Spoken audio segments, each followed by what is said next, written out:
মাছ অনেক হার্ড ছিল। থেকে আমি কেমিক্যাল মিক্স করে বানাইলাম। এখন ডালতেছি হার্ড মাল আসলে ডালতে অনেক কষ্ট হয়। হার্ড মাল বেশি ভালো লাগে। ওয়ালগুলো ফেলে যায়, ফিনিশিং দিতে অনেক কষ্ট হয়, এটা নিতে হয়, অনেক সমস্যা হয়। আমি ফেলে ওটা ভালো হয় ফিনিশিং। हाँ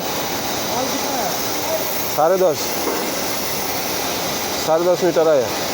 4 बकेट निकालो ना, ये चौथा है, चौथा बकेट है। कौन डाला था? आप खुद लेके आ रहे हैं फिर भी मालूम नहीं है।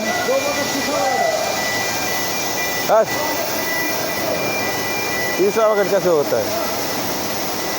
2 बकेट डालने के बाद ये 2 बकेट निकाला, 4 बकेट हो गया और 3 बकेट बाकी है। এটা হলো বয়লার, এটা হলো গরম বাতাস, পানি তো গরম হাওয়া, যেটা আমরা কাস্টিং করার পরে ফিনিশিং দিই।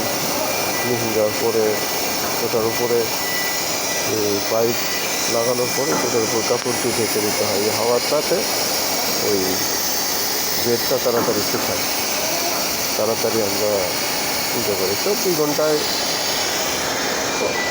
কত বাড়ি তৈরি করতেছি। এখানে ঘন্টায় ঘন্টায় একটু করে 5 তলা হয়।